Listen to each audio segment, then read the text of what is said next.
ang mga kwento ng pag-ibig, kwento ng buhay at kwento ng pag-asa dito sa Barangay Love Stories. Love Stories.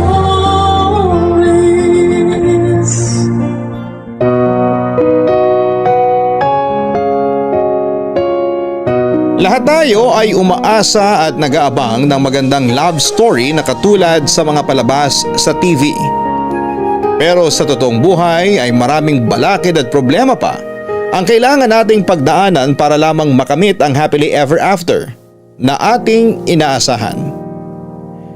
Ikaw, kabarangay, kumusta ang love story ng iyong buhay?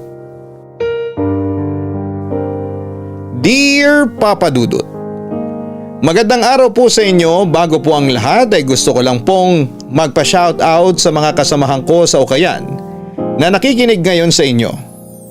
Ako po si Winnie, 28 years old at nagtatrabaho bilang bantay sa isang ukay-ukay store dito sa QC. Dalawang bagay lang po ang hilig ko sa buhay. Ang magbasa ng mga nakakakilig na romance story online at ang manood ng Korean drama. Nakahiligan ko ang mga ganitong bagay dahil sa fictional stories na lamang po kasi ako kinikilig. Mahirap pong kiligin ng isang tulad kong single dahil dati never ko pang naranasang magkaroon ng boyfriend. Ni isa kasi ay walang nagtangkang manligaw sa akin noon, Papa Dudut. Matagal ko nang tanggap na imposible na akong makaranas ng mala-Korean novelang love story. Kung makikita nyo lang siguro ako ay magigets nyo kagad kung bakit ko nasabi ito. Pero para ma-imagine ninyo kung ano ang itsura ko ay i-describe ko na lamang ang sarili ko. Mas pangit po ako sa pangit, Papa Dudut. Malaki ang ulo ko na patulis sa may bandang baba. Heart shape ang tawag nila sa ganong klase ng ulo. Pero sa kaso ko ay parang hindi ko mawari kung hugis puso ba o biniyak na buko yung sa akin. Malaki ang ilong ko, pinaghalong matangos na pango. May cheekbones naman ako kahit papaano pero ayaw patalo ng labi ko dahil araw-araw ay para itong namamaga. Nadaig pa ang pato. Kung akala ninyo ay tapos na ako sa pagde-describe sa itsura ko ay wait, there's more. May bungi ako sa harap ng ngipin ko. Tuwing umingiti tuloy ako ay sumisilip ang dila ko. Malapad ang noo ko na hindi bagay sa buhaghag kong buhok. Ang malala pa po ay hindi na nga maganda ang hulma ng mukha ko. Ay may malaki pa akong peklat sa kanang pisngi na nakuha ko noong bata pa ako. Mabuti na lamang at pinagpala ko pagdating sa mga mata ko. Dahil yun lang ang katangi-tanging maganda sa mukha ko. Kaya naman naging best friend ko na ang face mask. Bago pa man nauso yun noong pandemic ay matagal na akong gumagamit ng face mask. Dahil tuwing suot ko ito ay saka lang ako nagkakaroon ng confidence. Papa Dudut, ako ang Diyosa ng mga pangit at proud po ako doon. Kahit ano pa man ang sabihin sa akin ng mga tao.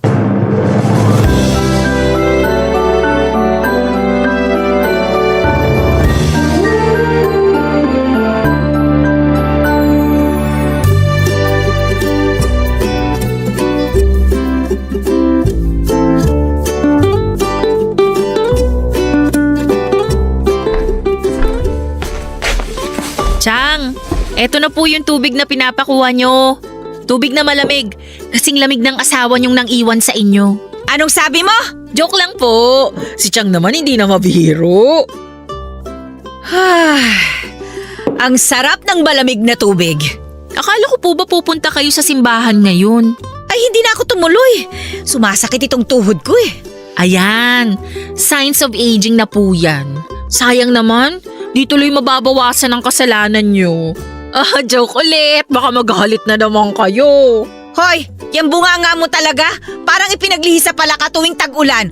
Hindi matigil sa kakukokak. Oh, ano naman nangyari dyan sa mukha mo? Oh, napansin nyo po? May bagong bili po akong foundation. Kaso masyadong maputi kumpara sa skin tone ko. Online ko lang naman kasi binili kaya hindi pantay ang kulay ko ngayon. Pero maganda naman po, di ba? Nako, nag-aaksaya ka lang ng pera. Hindi mo na kailangan ng foundation. Talaga? Bakit po? Kasi maganda na ako? Hindi. Kasi kahit anong foundation ang itapal mo dyan sa pagmumukha mo, ay hindi ka nagaganda. Kaya naman sayang lang ang pera mo sa pagbili ng mga makeup na yan. Grabe naman si Chang, parang hindi tayo magkamag-anak ah. Kapag sinabihan mo akong pangit, para mo na rin sinabing pangit ka rin. Excuse me, sa kabilang side ka ng pamilya mo nagmana, no? Hindi sa amin. Hindi ka titing na ganda, wala ka naman nakuha sa dugo namin eh. Masyado lang kasing mataas yung standards nyo. Ang ganda, depende yan sa tao. Tsaka hindi lang sa panlabas na anyo nakikita ang ganda ng isang tao, kundi sa kabutihang loob din. Ay sus! Yung mga linyahan mo, linyahan ng mga pangit! Ay naku, Chong, negative na talaga ang points nyo sa langit. Feeling ko kailangan nyo na talagang magsimba ngayong araw. Kasi baka mamaya, tubuan na kayo ng sungay dyan. Anong sabi mo? Halika nga rito, parang... aray. Ayan, Ang tuhod ko, 50 pa lang kayo pero kinakarma na kayo. Massage ko kayo, gusto nyo? Ikaw, kung hindi ka lang talaga anak ng kapatid ko, matagal na kitang pinalayas dito! Naku, Chang, kahit hindi nyo man sabihin, alam kong mahal na mahal nyo ko. Ganyan naman talaga yung mga kontrabida eh. Kunwari galit sa bida, pero in the end, may tinatago rin palang pusong mamon. Ilang beses ko na yung napanood sa Korean drama. Hala, amin na yung paa nyo, masahihin ko na. Ang plastic mo talaga? O sige, hilutin mo nga itong tuhod ko para may ambag ka naman. Papahilot din naman pala, nagpapakipot pa. Patong nyo na po yung paa nyo rito sa binti ko. Ah, Alam nyo, Chang, mabuti na po yung plastic. At least, mahirap mabulok. Kesa naman yung iba dyan, buhay pa, nabubulok na. ikaw yung mukhang nabubulok. Pareho kayo ng hulma ni Imaw sa Encantadia. Hala, masawig nyo po kaya yun. Pareho na kayong maraming wrinkles. Aray, biro lang Ayan, naman eh. ka. Kumakatadyak parang hindi nirarayuma. Isara mo na yung bunganga mo. Gusto ko magpahinga. Kabutihang asal na nga lang ikagaganda mo, pati yun wala ka pa. Mabuti naman po ako eh. Sa piling tao nga lang. Shh! Tumahimik ka na, matutulog ako. Okay po. Sleep well.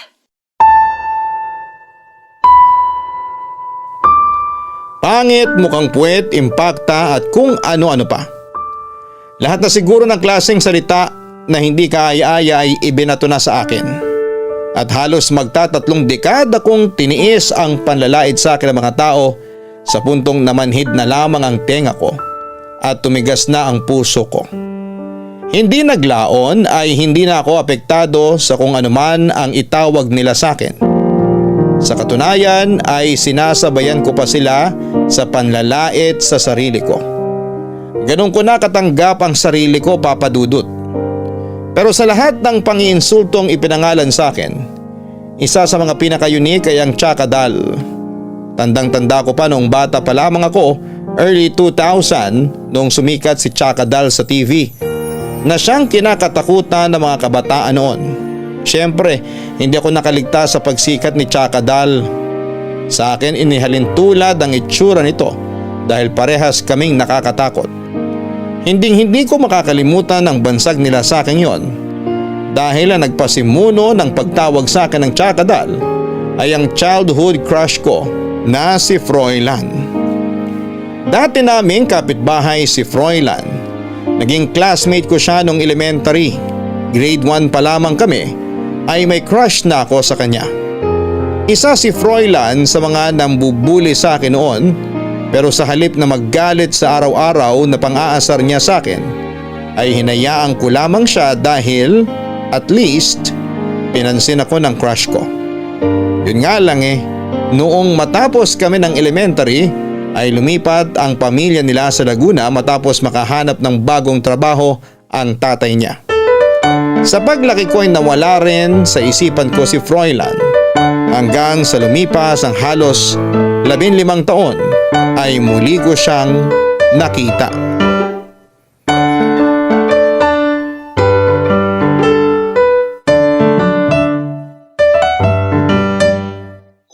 Grabe! Ang init ngayon! Para na akong ice cream na nalulusaw dito. Bumili ka kasi ng portable na electric pan. Malaki tulong nun sa panahon ngayon. Ayoko, sayang lang pera doon. Balita ko madali lang daw yun malobat eh. Kung ayaw mong gumastos, ayan sa likuran mo daming karton. Gawin mong pamaypay para hindi ka matunaw dyan sa kinauupuan mo. Teka, anong oras na ba? 12:10 na. Gutom ka na ba? Kain na kaya tayo. Sandali, buksan mo na yung radyo. Barangay Love Stories na. Ayaw nga pala. Sandali lang. Eto na, bubuksan ko na. Aaminin ko, Papa Dudut. O ayan, May pagka- ilabas na natin yung pagkain natin para makakain na tayo ngayong wala pang masyadong customer. Hindi ka talaga makakain, no? Kapag walang barangay love story sa background. Yan na talaga yung dessert ko kapag kumakain ako ng pananghalian eh. Kung sa bagay, nakaka-addict din naman kasi mga kwento ni Papa Dudut. Diba? Pero sana, love story naman ang i-ere nila ngayon. Yung may happy ending sana. Abangan na lang natin. May customer pa yata. Bayan, wrong timing naman. Ako nang bahala. Tuloy mo na lang yung pagkain mo dyan. Di pa naman ako nakakapagsimula eh. O sige, mauna na ako sa'yo ah. Gutom na talaga ako eh. Oh my gosh! OMG! Totoo ba tong nakikita ko? Bakit? Parang kilala ko yung pumasok na customer. Talaga? Sino? Wala. Kumain ka na dyan. Iwan na muna kita. Magandang tanghali po. Miss, may mga ano ba kayo? Varsity jacket? Meron po. Dito po. Sundan niyo lang ako. May mga bagong dating po kaming jacket nitong Sabado lang. Ayan po Pili na po kayo. Ayun, salamat. Magkano naman to mga to? 200. 249 po dapat yan, pero para sa inyo 200 na lang. Di ba pwede 150 na lang? Kukuha sana akong dalawa. Naku sir, hindi po pwede eh. Kung ako lang sanang may-ari ng ukayan na to, baka ibigay ko na lang sa inyo yan ng libre. Sige, check muna ako ng iba. Pili na lang po kayo dyan. Marami pa po dito sa kabilang side kung wala kayong makita dyan. Ikaw ba si Froilan? Ha? Sorry, pamilyar kasi kayo eh. Ikaw ba yung kababata ko? Si Froilan? Paano mo nalaman pangalan ko? OMG! Ikaw nga! Hindi mo na ako naaalala? Oh, hindi. Winnie! Yung tsakadal ng mga bata pa tayo? Ako yun! Ako yung lagi mong sinasabihang tsakadal! Tsakadal? Grade 1 hanggang grade 6, mag-classmate tayo! Hindi mo na ba talaga ako naaalala? Winnie? Ako naman. Oo! Naaalala na kita! Ikaw yung nagkalat ng grade 4 tayo kasi masakit yung tiyan mo. Grabe! Yun talaga yung naalala mo? Sa dami ng memories natin, yung mabantot pa yung tumatak dyan sa utak mo? Hindi ko makakalimutan yun kasi bigla ka nalang umiyak tapos umalingasaw na yun. Oo na, ako nga. Ako yung tinutukoy mo. Ano? Kumusta ka na? Eto, okay naman. Grabe wala kang pinagbago. Consistent yung mukha mo. Winnie, no? Tama? Tama! Winnie nga! Anong walang pinagbago? Meron na. Tumangkad naman ako kahit papano. Dito ka nagtatrabaho? Oo, isa ako sa mga nagbabantay dito. Eh di, may discount na ako niyan. Kailangan ko ng varsity jacket eh. O sige na nga, dahil ikaw naman yan, ibibigay ko na sa'yo ng 180. Huling tawad na yun ako na lang ang mag-aabono. Naku, salamat Kahit kailan maaasahan ka talaga. Pero ang init-init, bakit kailangan mo ng jacket? Alam mo na, pamporma. Tiis ganda, ganun. Okay lang mamawis basta pogi ang OOTD? Ganun na nga. Ay nako, pasalamat ka, hindi ka mukhang maasim. O sige na, pumili ka na dyan. Tawagin mo na lang ako kapag may napili ka na. Okay, salamat ulit Marami nang nagbago sa itsura ni Froilan simula nung huli ko siyang nakita, Papa Dudut. Cute pa rin naman siya pero mas cute pa siya sa ngayon. Maganda ang pangangatawan nito at nakasuot din siya ng eyeglasses kaya mas nagmumukha siyang matalino. Nakakakit pa rin ang mga ngiti nito na parang laging nasa toothpaste commercial. In short, mas gumwapo pa siya noong tumanda siya. Bilang isang hopeless romantic na nilamon ng mga Korean drama love stories, hindi ko na naiwasang mag-imagine kung saan mapupunta ang muling pagkikita namin yon. Yun po ang sakit ko, Papa Dudut. May pagka-feeling main character ako. Bawat pangyayari sa buhay ko ay inahalin tulad ko sa mga Korean drama na napapanood ko. Katulad na lamang ng muling pagkikita namin ni Froilan. Naisip ko na baka sign na yon ni Destiny para ituloy ang love story namin ni Froilan na hindi natuloy noong mga bata pa lamang kami. Sa maikling oras ng pag-uusap namin ni Froilan ay isang linggo akong kinilig dahil siya lang ang naging laman ng isipan ko. Siya ang bumida sa imagination ko kung saan ay kunwari nililigawan niya ako at dinedate sa mga mamahaling restaurant. Ganoon pa ako kadilulu, Papa Dudut. Kapag walang customer sa ukayan ay lagi akong nagdi-daydreaming na biglang papasok si Froilan sa pwesto namin para ayain niya akong makipag-date sa kanya. Dahil sa mga ganong senaryo na iniisip ko ay hindi ko tuloy maiwasang mag-abang sa pagbabalik niya. Umasa ako na ngayong kilala na ulit niya ako ay babalikan niya ako para makipagkaibigan ulit. Yun nga lang ay hindi na naulit pa na bumalik pa si Froilan sa ukayan namin, Papa Dudut.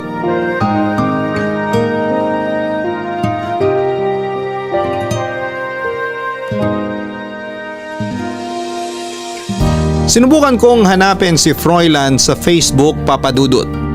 Nahanap ko naman po siya at agad ako nag-send ng friend request sa kanya. Kaso nga lang ay inabot na ng higit 2 buwan ay hindi pa rin niya ina-accept ang friend request ko. Mabuti na lamang at nakapublic ang mga posts niya kaya libre akong nakakapag-stalk sa profile niya.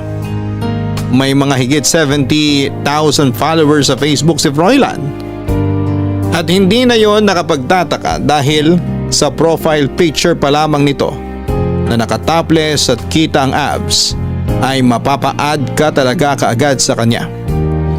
Inabot ako hanggang sa pinakaunang post ni Froilan sa Facebook. Ganon kalala ang pangi-stalk ko sa kanya. Alauna na nga ng madaling araw noong natapos ako sa pag-i-scroll sa profile page ni Froilan. At base sa mga post niya, sa opisina siya nagtatrabaho.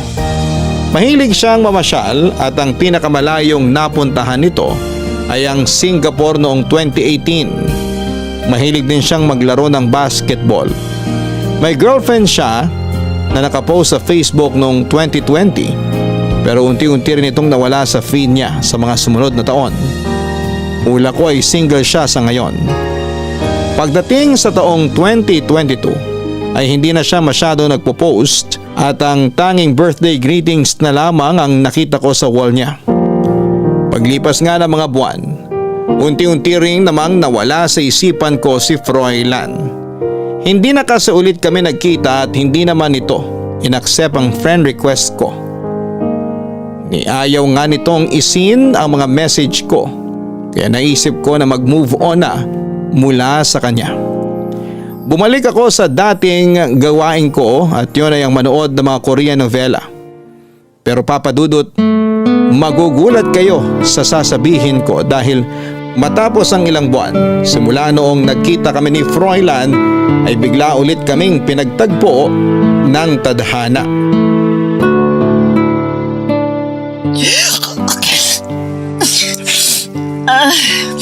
Parang tatrangkasuhin yata ako. Sabi ko naman sa'yo kahapon pa uminom ka na agad ng gamot para hindi na lumalayan eh. Ayaw mong makinig, ayan tuloy. Kung bakit ba kasi pa iba-iba ang panahon? Sobrang init tapos biglang uulan. Hoy, iba na talagang panahon ngayon. Senyales na yan ng global warming, kaya dapat save Mother Earth na tayo. Pwede bang mas mauna na ako umuwi sa'yo? Total 10 minutes na lang, magsasara na naman tayo. O sige, mauna ka nang umuwi, ako nang bahala rito. Baka mamaya abutan ka na naman ng ulan sa daan. O teka, may payong ka ba? Wala. Ayan, sabi ko magdala kasi ng payong eh. Kunin mo na lang yung payong ko. Nakasabit yun sa tabi ng pinto. Uy, salamat. Hulog ka talaga ng langit. O siya, mauna na ako ha. O sige, mag-ingat ka pa uwi ah. Ikaw rin. Magsara ka na agad para makauwi ka na rin. Oo, mag-aayos na ako. Uwing-uwi na rin ako eh. Tsaka may K-drama pa akong papanoorin sa bahay. Ayan na naman si ate ko na adik sa K-drama. Sige na, babay na. Bawi ako sa'yo next time, promise. O sige na, umuwi ka na. Ay, makapagligpit na nga para makauwi na rin. Oh, ba't ka bumalik? Excuse me po sir, magsasara na po kami. Shh! Huwag ka maingay. Froilan? Anong nangyari? Ba't pawis na pawis ka? Patago mo na rito ha. May humahabol sa akin eh. Humahabol? Sino humahabol sa'yo? Sandali, patayin ko lang yung ilaw para hindi sila pumasok dito. Halika, mupo ka nga muna rito sa tabi ko. Magtago ka rin para di ka nila makita. Teka lang, heto na. Ano bang nangyari? Bakit may humahabol sa'yo? Natalo kami sa basketball eh. O tapos, pagkatapos ng basketball, tagu-taguan naman yung laro nyo, ganun? Hindi, yung pusta kasi na napalalunan ng kalaban namin. Tinangay nung kasama ko. Ngayon, kami yung pinag-ahanap. Bakit kasi kayo pusta ng pusta? Kipit ka ba? Hindi ba pwedeng maglaro na lang kayo ng basketball nang walang halong sugal? Mas masarap kasi maglaro kapag may nakataya eh. Sugarol ka pala eh. Ano ba mapapala mo dyan? Para ka tuloy wanted na pinaghahanap. Di ko naman kasalanan yun eh. Di naman ako kumuha ng pera. Nadamay lang ako. Nandyan pa kaya sila? Sandali, iche-check ko lang. Teka, wag! Dito ka muna! O sige.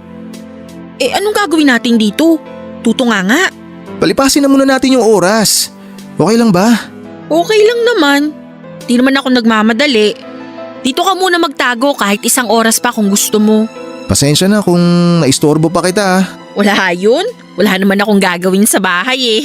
Salamat. Tsakadal. Hello? Hindi na ako get over?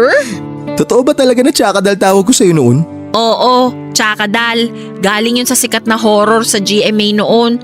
Sabi mo nga, kamukha ko yun kasi pareho kaming manipis ang kilay tsaka pareho kaming bansot.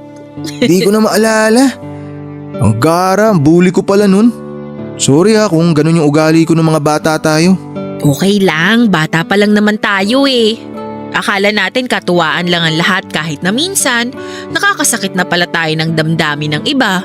Galit na galit ka siguro sa akin nun. Hindi oh, sanay na ako dun. Natuwa nga ako eh, kasi may bago akong nickname. Wala tayong masyadong memories nung bata pa tayo, no? Wala nga, hindi naman tayo magkaibigan nun eh. Saka mo lang ako naaalala kapag gusto mo akong pagtripan. Naalala mo pa talaga yung mga yun? Parang ang laki pala ng kasalanan ko sa'yo ng mga bata pa tayo. Hindi naman, naaalala kita sa ibang dahilan. Anong dahilan naman? Wala, kalimutan mo na yon. Halika na, wala na yata yung mga humahabol sa'yo. Sandali, sigurado ka ba? Oo, gusto mo ihatid pa kita sa inyo eh. Matatakot yung mga yun sa akin. Makikita nila si Tsakadal.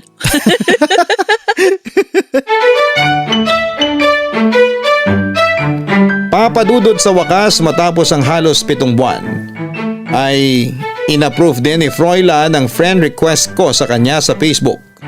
Sobrang kinilig ako ng araw na yon dahil ibig lang sabihin noon ay napansin na niya ako. Dahil sa pagtulong ko sa kanya ay binigyan ako ng chance ni Froilan para maging close sa kanya. Naglakas loob akong i-message siya at nagulat ako nang i-acknowledge niya ang message ko. Hindi tulad noon na hindi man lang niya ito sinisin. Lego pa ang teenager na first time makaramdam ng first love. Kahit na medyo mabagal siyang mag-reply ay halos araw-araw kami kung mag-usap noon sa chat. Minsan ay inaabot ng 8 hours bago siya mag-reply. Pero naiintindihan ko naman yon dahil may work siya at may sariling buhay din naman siya. Mahaba naman ang pasensya ko kaya willing ako mag-antay sa mga reply niya. Basta ang importante para sa akin ay nagpapatuloy ang komunikasyon naming dalawa. Hindi ko rin po kasi hinahayaan na matapos ang kwentuhan namin sa chat. Kahit na mga karaniwang one-liner lang ang reply niya, ay nag-iisip agad ako ng panibagong topic para may pag-usapan ulit kami. Papadudot si Froilan ay parang kape na nakaka-addict. Tuwing nakikita ko ang notification ng reply niya ay biglang nabubuhay ang dugo ko. Kahit napagod ako, sa maghapong pagbabantay sa ukayan ay bigla na lamang gumaganda ang araw ko. Ganon kalala ang impact ni Froilan sa akin, Papadudot. Minsan nga ay napapansin na rin ang katrabaho kong si Cheng na para kong baliw na mag-isang nakangiti sa kawalan tuwing nag-i-imagine ako tungkol sa amin ni Froilan. Hindi ko rin kasi maiwasan noong mag-daydream sa future namin ni Froilan at yun ang minamanifest ko noon, ang magkatuluyang kaming dalawa, Papadudot.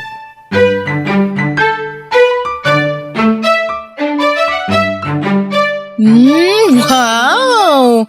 Sarap naman ang pagkakangiti mo dyan. Kitang-kita yung gap sa ngipin mo. Bakit? Bawal na bang ngumiti ngayon? Hindi naman. Nakakatuwa nga eh. Ano ba yung pinapanood mo? Korean novela na naman. Hindi ako nanonood. May kachat ako. Talaga? Sino? Huwag mong sabihin si Froilan na naman. Siya nga. Ay naku! Pumapag-ibig ng kaibigan ko. Wag magka-chat lang kami. Pag-ibig na agad. Nako te, alam na alam ko yung mga ganyang klaseng ngiti. Aminin mo na-fall ka na sa Froilan na yan ano? Hindi imposibleng mangyari yun. Na ma-fall ka sa kanya? Hindi. Imposibleng ma-fall siya sa akin. Kaya dapat hindi rin ako ma-fall sa kanya. Yang mga ngiti mong yan, parang na-fall ka na sa kanya eh. Di naman. Nakakatuwa lang siyang kachat. Medyo mabagal mag-reply pero worth the wait naman. Asus! Babalaan lang kita ha. Yang mga ganyang klaseng lalaki, narcissist yang mga yan. Paaasahin ka, paiibigin, tapos kapag nakuha na yung loob mo, tsaka ka nila i-ghost. Lalo na kapag validated na yung ego nila. Huwag kang papahuli sa pain nila. Alam mo, itong si Froilan, huwag mong itulad sa mga na-experience mo sa lalaki. Iba siya. Anong iba? Hindi ba bulian ng kabataan nyo? Sabi mo nga, lagi kang inaasar niyan dahil pangit ka. Noon yun. Nagmamature naman ang isang tao Nagbago na siya. Hindi ako naniniwala. Hindi mo pa kasi siya nakikita kaya ka ganyan Busy ka kasing kumakain nung nagpunta siya rito sa Ukayan. Tapos maaga ka namang umuwi nung nagkita ulit kami. Nakita ko na siya sa picture. Pinakita mo na sa akin yung picture niyang may abs, diba? Siyempre, iba pa rin yung picture sa personal. Sa bagay, kapag sa picture kasi maraming filter. Baka mamaya sa picture lang yan pogi tapos sa personal ulit ba pala? Hoy! Gwapo si Froilan Mas gwapo pa sa mga ex mo. Hoy!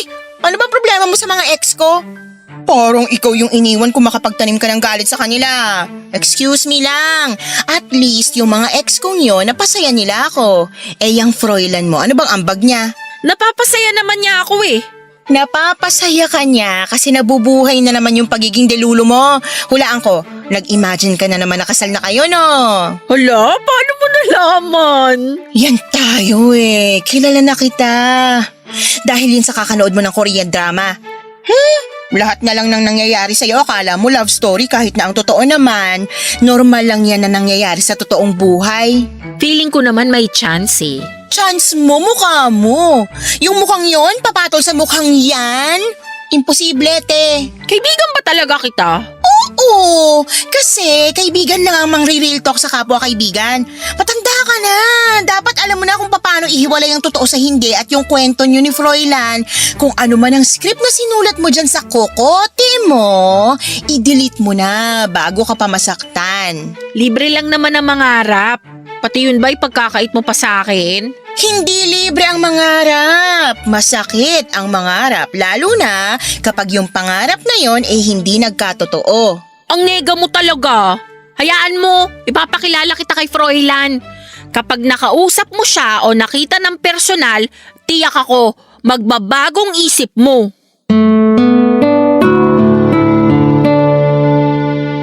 Dahil curious si Cheng kung totoo nga bang gwapo si Froilan sa personal, ay inimbitahan ko siyang samahan ako na manood ng isa sa mga laro nito ng basketball.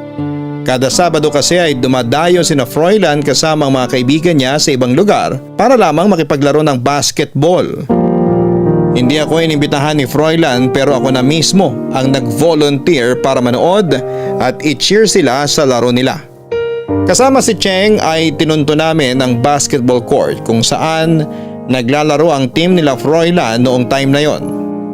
Hindi ko inaasahan ang dami ng tao na nadatna namin sa court na yon. Papadudot parang professional basketball game ang ganap dahil full pack ang court na pinagdausan ng kanilang laro. Nalaman ko na lamang na kaya pala maraming tao ay may perang involved sa larong yon. Hindi na nakapagtataka dahil noong huling pagkikita namin ni Froilan ay pinaghahanap siya ng mga nakalaban niya dahil natalo sila sa laro. Nakipagsiksikan kami ni Cheng para magkaroon kami ng front seat view sa laban. Sabihin niyo na po akong filingera. Pero habang naglalaro ng basketball si Froilan ay para akong proud girlfriend kung maka-cheer sa kanya. Sobrang galing niya pong maglaro ng basketball at mas lalong lumakas ang apil niya dahil doon. Kahit pawis na pawis ay amoy baby pa rin ang itsura nito. Kaya halos malusaw ang puso ko sa panonood ng laban nila. Yun nga lang ay hindi lang ako ang babaeng nakaramdam noon para kay Froilan. Marami kami, papadudot. Bawat shoot ni Froilan ng bola ay hindi mabilang ang mga kababaihang tumitili para sa kanya. Mga babae na kumpara sa akin ay mas maganda, mas sexy at mas maputi. Dahil doon ay mas lumala tuloy ang inferiority complex na nararamdaman ko. Pakiramdam ko ay para akong girlfriend na nagsiselos kahit na hindi naman kami ni Froilan, papadudot.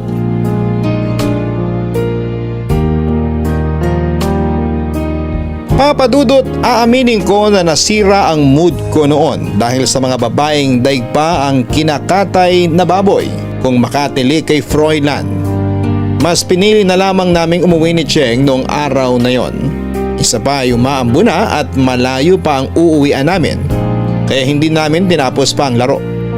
Saka ko na lang nabalitaan kay Froilan na natalo sila kasama ang malaking halaga ng pera na ipinusta nila. Hinanap daw ako ni Froilan matapos ang laban nila dahil nagsabi ako sa kanya na manonood ako. Na-disappoint daw siya na hindi niya ako nakita dahil noong time na yon ay kailangan daw niya ng makakausap. Dahil pakiramdam niya ay siya ang dahilan kung bakit natalo ang team nila. Sobrang laki ng pagsisisi ko na maaga kaming umuwi ng araw na yon. Ganon pa man ay bumawi naman kagad ako kay Froilan. Noong gabing yon ay inaya ko siya na kumain ng pares sa labas at pumayag naman siya. Hanggang ng mga oras na yon ay hindi ako makapaniwala na ang lalaking tinitilian ng mga kababaihan sa basketball court ay kasama ko mismong kumain ng pares. Parang date na nga po ang nangyari sa amin. Ako nga lang yun ang libre pero okay lang po yun, papadudot. Para akong naglalakad sa ulap ng mga oras na kasama ko si Froilan. Katulad sa mga napapanood kong Korean novela, magkatabi kaming naglalakad papuntang Parisan sa ilalim ng maliwanag at bilog na buwan. Maingay nga lang sa kalyeng nilalakaran namin pero hindi ko na yon pinansin dahil mas malakas pang tibok ng puso ko kesa sa ingay ng mga tao at sasakyang nakapaligid sa amin. Nang gabing yon ay mas kinilala pa namin ni Froilan ang isa't isa.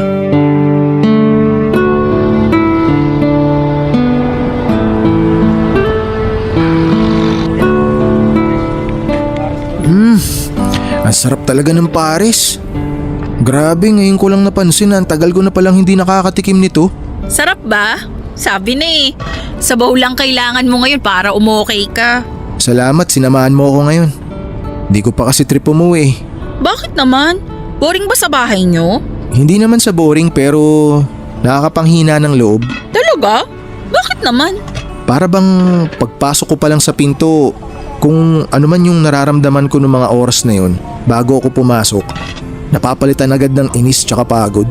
Wala ba sa ayos ang pamilya nyo ngayon? Sa pagkakatanda ko, kaya kayo lumipat nung bata pa lang tayo kasi may bagong trabaho yung tatay mo, di ba? Hindi ganun na nangyari. Lumipat kami kasi maghihiwalay na sina mama at papa nun. Naiwan ako sa tatay ko tapos nakapag-asawa siya ng bago. Nagkaroon ako ng 2 half-sisters tsaka ng madrasta. Oh, ganun palang nangyari. Pero bakit mo naman nasabi na nakakalungkot ang buhay mo kasama ang pamilya mo? Teka, paano ko ba i-explain? Yung parang hindi ko ramdam na pamilya ko sila. Simula kasi nung nagkaroon ng bagong asawa si Papa, parang naitsapuwera na lang ako. Sinubukan kong hanapin si Mama noon pero kahit siya may bago na ring pamilya. Yung pamilya ko noon, nagkanya-kanya. Tapos, naiwan ako mag-isa. Ang lungkot naman pala ng nangyari sa'yo. Hindi lang halata, no? Pero alam mo, tuwing umuwi ako sa bahay, wala man lang nagtatanong kung kumain na ba ako, kung kumusta ba ako. Matanda na raw kasi ako eh. Kaya ko na raw sarili ko. Akala ko nga kaya ko yun pero narealize ko na kahit matanda ka na pala, kailangan mo pa rin ng comfort mula sa ibang tao. Kahit may magtanong man lang sana kung okay lang ba ako o kung kumusta ba ako. Kasi ang hirap pala ng feeling na marami kang kasama araw-araw pero pakiramdam mo naman parang mag-isa ka pa rin. Alam mo, gets kita. Gets na gets ko yung nararamdaman mo. Bakit? Naranasan mo na rin ba yung ganon? Oo naman, since birth. Nakikita mo ba tong peklat sa pisngi ko? Oo, nung bata pa lang tayo, meron na yan eh. Kagagawan to ng tatay ko. Talaga? Paano nangyari yun? Yung nanay ko kasi, battered wife. Tatay ko naman, lasenggo. Lagi silang nag-aaway noon. Kung ano man yung pinag-aawayan nila gabi-gabi, di ko na matandaan kasi bata pa lang naman ako noon. Ilang taon ka nun? 5 years old. Basta ang naaalala ko lang, kapag may nagsisigawan na, ibig sabihin nun, nag-aaway na naman ang nanay at tatay ko. One time, umuwi si tatay na lasing. Hindi ko makakalimutan yon kasi sobrang gutom na ako nun eh. Wala kaming bigas, walang ulam, as in wala talaga. Merong isang tinapay kaming pinaghatian ni nanay, bigay ng kapitbahay namin. Kahit matigas na, yun ang kinain namin. Pagka uwi ni tatay, away agad sila ni nanay. Ang sunod na naaalala ko na lang, may hawak ng kutsilyo si nanay. Bata ako nun ah. Imagine mo yung trauma ko habang pinapanood ko yung magulang ko na nagrarambol ng ganun. O tapos, anong ginawa mo? Mahal ko sila pareho eh. Ayoko may masaktan sa kanila. Kaya habang nag-aagawan sila sa kutsilyo, sinubukan ko silang pigilan. Yung kutsilyo, dumuplis sa mukha ko. Nagpanik si nanay, tapos nakuha ni tatay yung kutsilyo. Sunod na nangyari, nakahiga na si nanay sa tabi ko. Duguan, wala nang buhay. Grabe, ang lala pala nang nangyari sa'yo. Pumanaw si nanay, nakulong naman si tatay. Napunta ako sa tiyahin ko. Doon na tayo nagkakilala. Tapos, pinapahirapan ko pa buhay mo sa school araw-araw, kakatukso ko sa'yo. Sorry ha. Past is past, wala na yun sa akin. Marunong akong magpatawad at madali lang akong makalimot. Kaya ako masaya ngayon eh. Kasi wala akong bitbit na sama ng loob. Wala akong itinatagong galit. Kasi lahat ng taong may atraso sa akin, napatawad ko na. Yun ang sikreto ng masayang buhay. Nakaka-inspire ka naman. Chill, ako lang to. Ako na magbabayad nito. Alam mo sa totoo lang, ikaw ang dapat na ilibre ko. Kasi sinamahan mo ako ngayon. Talaga? Salamat.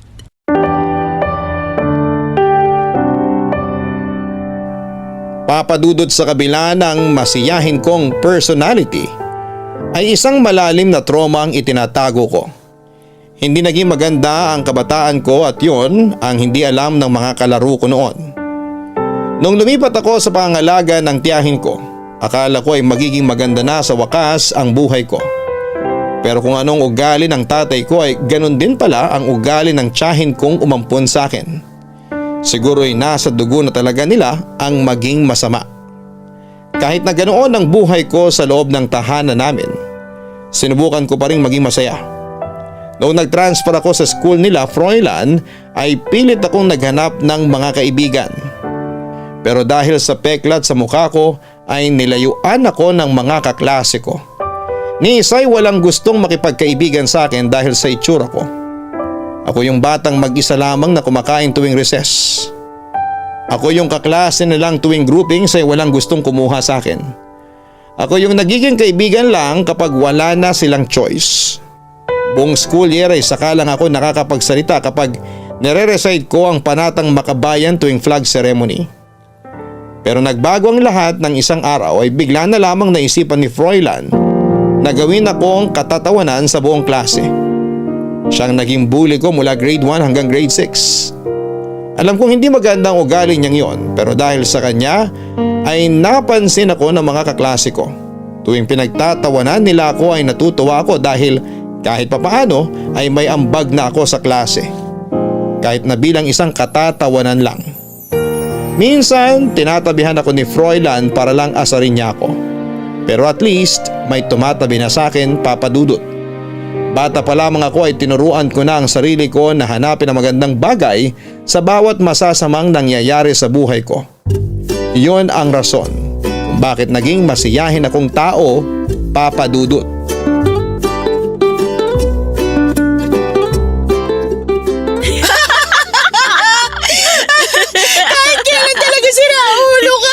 O bakit? Tama naman ako ah. Walang magiging maganda sa mundong to kung walang pangit. Kaya magpasalamat kayo sa aming mga pangit. Kasi kaya lang kayo maganda dahil sa amin. Oo na, nakuha ko na yung punto mo. Pero huwag ka namang masyadong harsh sa sarili mo, te. Kaya ka nilalait kasi ikaw mismo nang lalait sa sarili mo eh. Naku, inuunahan ko na sila. Alam mo, kapag tanggap mo na talaga ang katotohanan, hindi ka na masasaktan pa sa panlalait sa'yo ng mga tao. Pangit naman talaga ako eh. Pati sa mga mata ko mismo, pangit ako. Sumasang-ayon lang ako sa mundo. Hindi ikaw yung standard ng kagandahan, oo, pero may tao rin namang makaka-appreciate sa ganda mo. Lahat tayo may tinatagong ganda. Ayun lang. Yung akin matagal nang nakatago. Kahit saang anggulo ka pa tumingin, hindi mo talaga makikita yung gandang sinasabi mo. Subjective kasi ang ganda. Subjective! Nasa tao yan kung paano nila i-define yung kagandahan. Ako, nagagandahan ako kay Marian Rivera pero sabi mo mas maganda si Carla Abellana.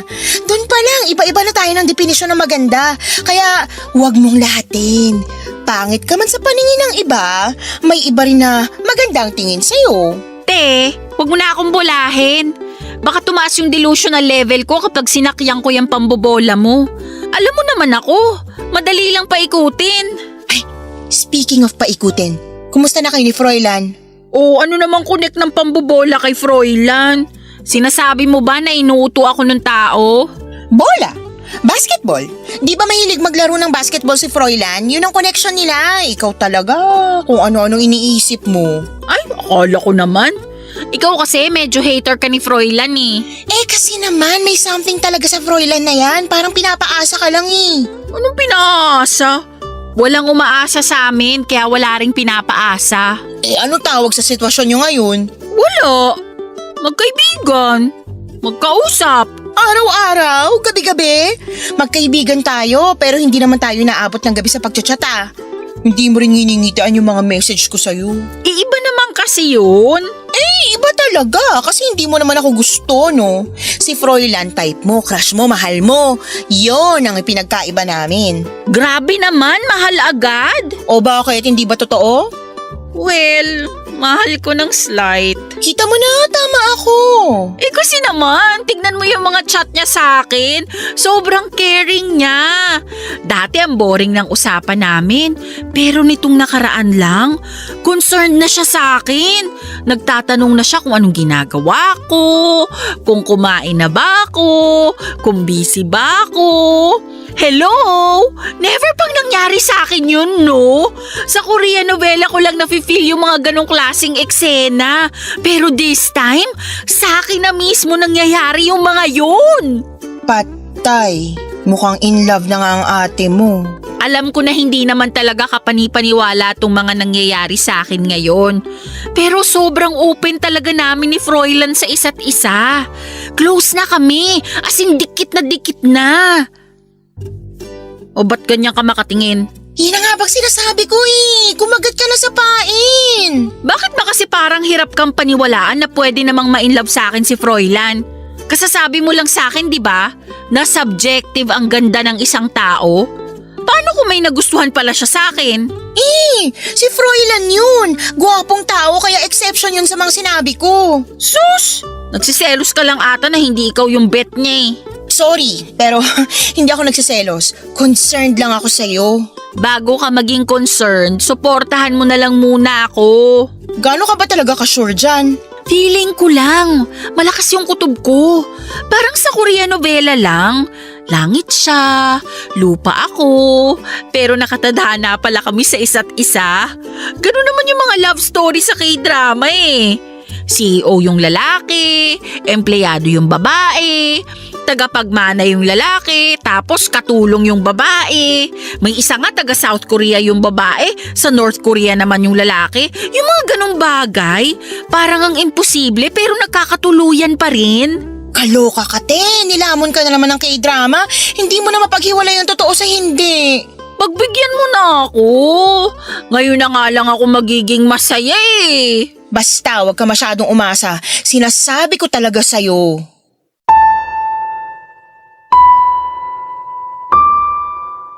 Actually, aware naman po ako, Papa Dudut, na milagro na lamang ang makapagbibigay sa akin ng boyfriend. Mas milagro na naman kapag ang boyfriend na yon ay magiging si Froilan. Mahirap din naman talagang paniwalaan na nahuhulog sa akin ang loob ng isang katulad niya. Alam kong imposibleng mangyari pero hindi rin naman siguro masamang mangarap. Buong buhay ko ay puro pasakit na lamang ang pinagdaanan ko kaya para mapasaya ang sarili ko ay hindi naman po siguro bawal ang mag-daydream ng mga bagay na marahil ay hindi ko makakamit sa totoong buhay. At kahit sa imagination ko lang ito maranasan ay okay na. Hindi naman po ako ganun kabuwang para umasang magkakatuluyan nga kami ni Froilan.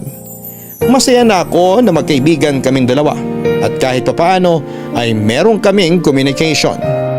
Sa pagdaan ng mga buwan ay nagpatuloy ang pag-uusap namin ni Froilan online. Hindi ko inaasahan na magtatagal ng ganon ang pagkakaibigan naming dalawa. Marami kaming pinag-usapan na topic tungkol sa mundo, sa politics, sports at kung ano-ano pa. Makwento kasi akong tao, Papa Dudut. Kaya alam kong never naburengan sa akin si Froilan.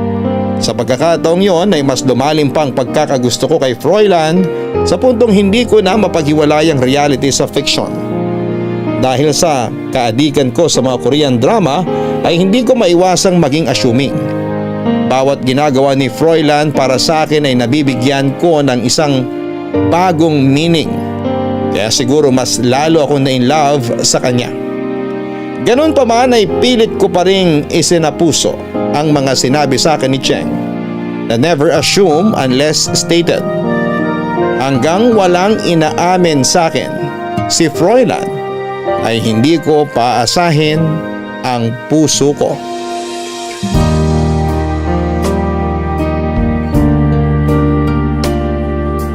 Papadudot sa buong pagsasama namin ni Froilan bilang magkaibigan. Naihiwalay ko pa rin naman noon ang pagiging delusional ko at pagiging assuming. Kapag kasi delusional, lagi lang akong nagde-daydream ng mga bagay na magpapasaya sa buhay ko. Isa sa mga laman ng daydream ko ay yung ikinakasal kami ni Froilan. Alam kong sa imagination ko lang yon mangyayari. Pero kapag naging assuming ako, ibig sabihin noon ay umaasa akong may mangyari sa amin. At yun ang mahirap kapag nag-expect na ako. Pero ang kinakatakutan ko ay nangyari nga, Papa Dudut. Mula sa pagiging dilulo ay nagsimula akong maging assuming. Paano ba naman kasi kakaiba na ang pagiging sweet sa akin ni Froilan noon? Parang bawat ginagawa nito ay may laman. Kaya naman nag-expect ako na may something na talaga sa amin. Hindi ko maiwasang isipin yon dahil sobrang open na sa akin ni Froilan noon sa puntong lahat ng katago-tago nitong sikreto ay nababanggit na niya sa akin. Ako ang naging comfort zone ni Froilan. Ako ang naging bagsakan niya ng mga problema niya sa buhay, lalo na sa kanyang pamilya. Naging willing naman ako sa ganong setup namin at kapalit noon ay mas tumibay pa ang loyalty namin sa isa't isa. Ilang beses akong na-tempt na magtanong kay Froilan kung ano nga ba ang meron sa amin noon. Nahihiya kasi ako magsabi sa kanya na may nararamdaman akong pagmamahal para sa kanya dahil baka magmukha akong desperada. Pero ang kagustuhan na gusto kong malaman ay kusa na lamang dumating nang naaksidente ako habang pauwi sa trabaho.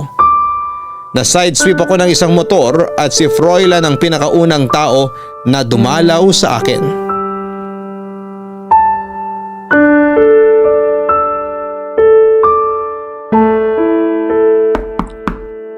Winnie? Nandiyan ka ba? Winnie! Sandali, nandyan na. Oh, Froilan! Anong ginagawa mo rito? Nakita ko yung story mo sa Facebook. Na-aksidente ka? Ah, oo. Heto, pangit na nga ang mukha ko, nasugatan pa. Ano nangyari? Paano ka na-aksidente? Hala, concern na concern ka ah. Sandali, dito tayo sa labas. Nagsishesta si Chang. Sara ko na tong pinto ha, baka magising natin siya eh. Ganito kasi yung nangyari. Nasagi ako ng motor kagabi habang pauwi galing trabaho. Kaya heto, puro galos ang katawan. Wala namang malalang nangyari sa'yo. Nagpa-check up ka na ba sa ospital? Di na, sayang lang yung pera. Okay naman na ako. Yung nakasagasa sa'yo, dapat pinagbayad mo sila. Aksidente naman yung nangyari eh. Tsaka hindi ako nasagasaan. Nasagi lang. Medyo aanga-anga rin kasi ako nung oras na yun eh. Kaya parang kasalanan ko talaga. Tsaka sila rin sumemplang. Kaya it's a tie kami. Mabuti pa ipatingin mo na yan sa ospital. Yung sugat dyan sa braso mo, ang lala oh. Baka ma-impeksyon yan. Uy, chill ka lang. Alalang-alala ka naman masyado. Baka mamaya ma-inlove ako sa'yo niyan. Nagbibiro ka pa dyan, nag-aalala na nga ako sa'yo. Hala, seryoso ah. Ako lang to, no? Alam mo Winnie, problema kasi sa'yo, lahat na lang ginagawa mong biro. Sige na nga, maiwan na kita. Mukhang okay ka naman pala eh. Hala siya, tampo agad. Hoy, sandali lang, Froilan. Ano? Bakit naman galit ka? I-appreciate mo naman kasi yung mga taong concerned sa'yo. Hindi yung ginagawa mong katatawanan lahat. Magseryoso ka naman minsan. Wala namang magbabago kapag nagseryoso ako eh. Kailan ba ako sineryoso ng mga tao? Itong ginagawa ko ngayon, hindi ba to seryoso? So kapag sinabi ko pala na may gusto ako sa'yo, hindi mo rin seseryosohin. Gusto mo ako? Uwe, di nga.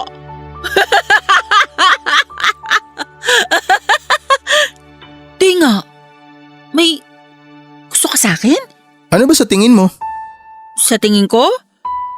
Sa tingin ko, nananaginip lang ako kasi itong nangyayari ngayon. Sa panaginip lang to pwedeng magkatotoo eh. Kurutin mo nga ako kung nananaginip lang ako. Bahala ka nga dyan. Uy, sandali Froilan, teka lang. Walkout ka naman ng walkout.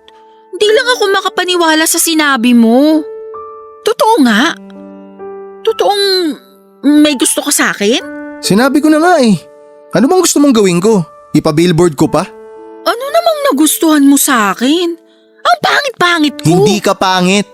Pinaniniwala mo lang ang sarili mo na pangit ka, kaya ganyang kababa ang tingin mo sa sarili mo. Maganda ka, Winnie. Mabuti kang tao. Maganda ang ugali mo. Gustong gusto ko na napaka-positive mo. Sa lahat ng mga taong nakilala ko sa buong buhay ko ikaw lang yung pinakatotoo.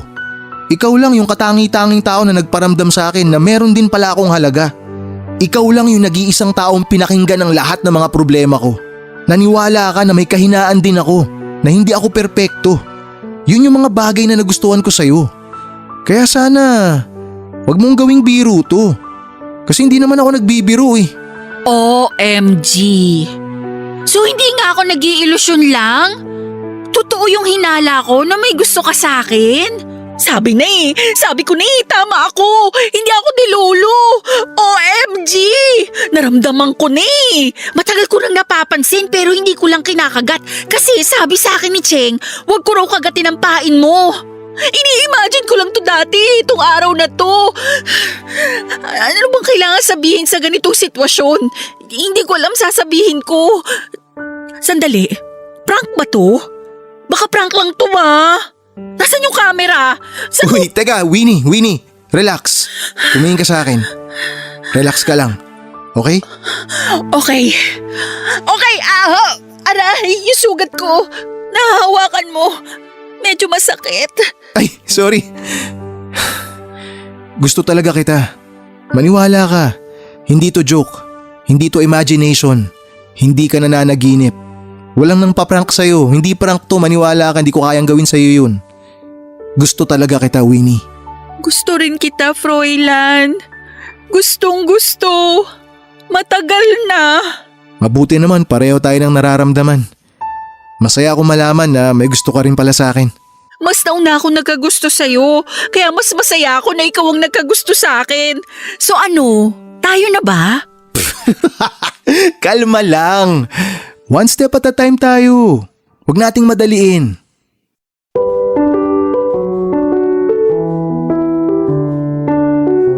"26 years. Yan ang haba ng panahon na inantay ko para sa wakas ay maranasan ko na rin ang malaki dramang takbo ng buhay ko. Sa unang pagkakataon ay naranasan ko rin kung papaano ang umibig at ibigin ng isang tao. Sa unang pagkakataon ay naramdaman ko rin ang totoong kilig na dati saka ko lang nararamdaman tuwing nanonood ako ng Korean novela. Sa haba ng panahon ay tanggap ko na noon na wala na talagang taong magkakagusto sa akin. Kaya nung biglang nagpakita ng motibo si Froilan ay nahirapan akong paniwalaan ito. Akala ko ay pinaprank lamang niya ako. Para kasing hindi ka panipaniwala ang mga nangyayari noon, pero totoo yon, Papa Dudut. Totoong totoo. Wala na dapat akong karapatang magpakipot, pero may karapatan akong alagaan ang puso ko. Kaya naman naghanap muna ako ng pruweba na may gusto talaga sa akin si Froilan. Hinayaan ko siyang manligaw sa akin para masigurado kong totoo nga na umiibig siya sa akin. Yun ang ginawa ni Froilan sa loob ng halos isang buwan. Ipinakita niya sa akin kung gaano katotoo ang nararamdaman niya para sa akin. Ayon sa kanya, ako lang daw ang tanging babae na nakakaintindi sa kanya. Ako lang daw ang tumanggap sa mga kahinaan niya. Tuwing magkasama kami ay wala siyang pressure na nararamdaman. Sa akin lang daw niya na ipapakita ang totoong siya. At yun ang nagustuhan niya sa akin, Papa Dudut. Naging kami ni Froilan. Ang dating ini-imagine ko lamang ay nagkatotoo. Tunay ngang love is blind. Dahil sa kabila ng itsura ko, ay napaibig ko ang isang katulad niya. Kung ako man ay hirap paniwalaan na boyfriend ko na si Froilan, mas hirap naman yung paniwalaan ng mga taong nakakakilala sa akin. Lalo na ang tiyahin ko na katulad ko ay hindi umaasang magkaka-love life pa ako, Papa Dudut. Uy, te, baka naman busy lang si Froilan kaya hindi siya naka-attend dito sa birthday ni Chiang Myla. Hindi Nag-promise siya na pupunta siya rito anumang mangyari. Sabi ko kasi sa kanya na ipapakilala ko na siya kay Chang Nag-promise naman pala ano pang ginagawa mo rito sa may pinto? Kanina ka pa nag-aantay, wala naman nangyayari. Alam mo, kumain ka na muna kasi mauubusan ka na ng handa. Okay lang, mauna ka nang kumain. Kanina pa ako tapos, naka-round 2 na nga ako Nakauwi na rin talaga yung ibang bisita. Subukan mo kaya siyang tawagan. Kanina ko pa siya tinatawagan pero hindi siya online. Papunta na yun dito, magtiwala ka lang sa kanya. Paano kung may nangyari na pala sa kanya? Paano kung na-aksidente na pala siya habang papunta rito? Paano kung bigla na lang siya natauhan tapos hindi niya na ako gusto? Ayan na naman tayo sa mga imagination mo Relax ka lang, okay? Hoy Winnie, ano bang ginagawa niyo dyan? Halika nga rito, maghugas ka ng plato. Wala nang gagamitin yung mga bisita natin, Tulungan ko na po kayo, Chang. Ako na maghuhugas. Bakit? Ano bang problema nitong babaeng ito? Bakit kanina ka paaligaga dyan, ha, Winnie? Inaantay kasi niya yung boyfriend niyang 3 oras ng late. May boyfriend ka? Kailan pa? Naku, Chang, magugulat kayo. Sobrang gwapo ng boyfriend nitong si Winnie. Sus! Naniwala ka naman. Isa ka rin kututo no? Sino naman magkakagusto dyan? Maliban na lang kung may sira sa tuktok yung tao. Chang, problemahin nyo na lang po yung mga bisita nyo. Baka maubusan kayo ng pansit dyan. I-chismis pa kayo na kulang-kulang ang mga handa ninyo. Huwag nyo nang alalahanin yung boyfriend ko. Ipapakilala ko siya sa inyo pagkarating niya. Kung may darating, ilusyonada ka talaga, no? Hala, sige na. Magugas ka na ng pinggan doon. Uy, totoo po. Nakita ko na yung boyfriend ni Winnie. Isa ka pa. Pareho kayong ilusyonada. Tulungan nyo na lang ako doon. May mga parating pa akong bisita. Oh, baka si Froilan na yan. Wait lang, kumusta yung itsura ko? Hindi naman ako mukhang hulas, no? Carry na yan. Fresh ka pa rin naman tingnan. Matagal ka ng hulas. Chang naman, basag trip ka eh. Pagbukas ko ng pinto, magugulat na lang talaga kayo. Eto na, bubuksan ko na. Froilan, kanina pa kita hinihintay. Ano nangyari? Sorry, na-late ako May dinaanan pa kasi ako eh. Halika, pumasok ka na. Salamat. Chang! Ito po yung sinasabi namin ni Cheng na boyfriend ko, si Froilan. Froilan, itong Chanda Romero look-alike na niluma na ng panahon, siya ang tiyahin ko, si Chang Myla. Siya ang birthday girl ngayon. Tapos itong si Cheng, magkakilala na kayo, di ba? Oo. Hello! Hello, Cheng. Tita, magandang hapon po. Happy birthday po sa inyo. Nagdala po ako ng bulaklak. Heto, para sa inyo po to. Aww, ang sweet naman. Salamat ha. Winnie, di mo naman nasabi sa akin na ang ganda pala ng tita mo. May pinagmanahan ka. Ano? Hoy, hindi siya nagmana sa akin ano? Halika na, kumain ka na. Marami pa kaming handa. Ayun, sakto. Gutom na ako. Winnie, ilabas mo yung magagandang plato ha. Pati na rin yung nakatagong Bake Mac. Ipakain mo dito sa boyfriend mo para naman hindi nakakahiya. Opo, heto na. On the way na. Froilan, halika na. Kumain na tayo. Sige. Ano, Chang? Pogi, no? Pogi nga. Oy, ang tanong, paano siya nakabingwit ng ganong kagwapong lalaki? Gumamit ba siya ng karunungang itim? Ay nako, iba ang kamandag ng nag-iisang Winnie.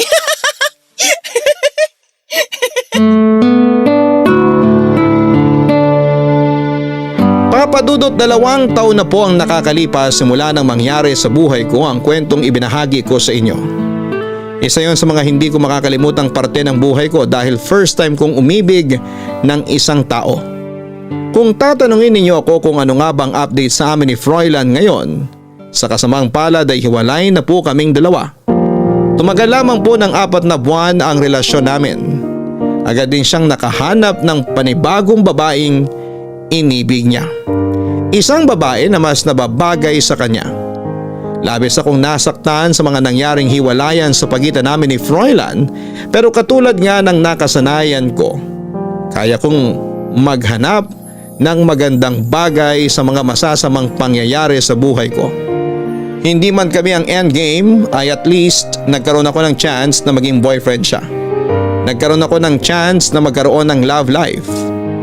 Naranasan kong maging bida sa sarili kong kwento. Hindi ako galit kay Froilan na iniwan niya ako. Sa katunayan ay thankful ako na dahil sa kanya ay nasubukan kong pumasok sa isang relasyon. At least ay masasabi kong hindi na ako NBSB o no boyfriend since birth. Sa ngayon ay nananatili pa rin akong single, pero hindi na katulad ng dati na wala akong tiwala sa sarili ko. This time ay nagkaroon na ako ng pag-asa sa buhay na balang araw ay makikilala ko rin ang sarili kong leading man na magmamahal sa akin ng totoo at tatanggapin ako kung ano ako. Pangit ako, oo, pero hindi ibig sabihin noon ay wala na akong karapatang magkaroon ng totoong pag-ibig. Yon ang natutunan ko sa naging relasyon ko kay Froilan.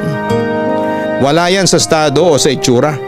Lahat tayo ay may chance na magkaroon ng sarili nating kwentong pag-ibig na tulad sa mga Korean novela. Ito ang aking kwento. Maraming salamat po sa Barangay Love Stories at sa Barangay LS 97.1.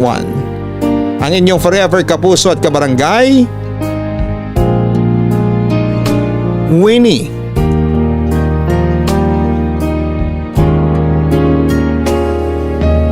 Beauty is in the eye of the beholder, ika nga nila. Mga kabarangay, may sari-sarili tayong definisyon ng kagandahan. Ang maganda sa iyo ay maaaring hindi gusto ng iba. At ang mga taong hindi mo type ay siya namang type ng iba.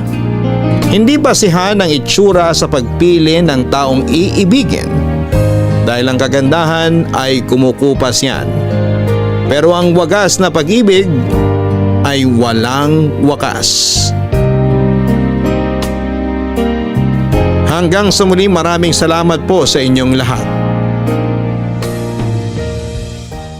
Sabay-sabay nating pakinggan ang iyong kwento ng pag-ibig, buhay at pag-asa. Ipadala lang sa barangaylovestories@yahoo.com. Nagustuhan ng iyong napakinggan? Ituloy yan via live stream sa www.gmanetwork.com/radio.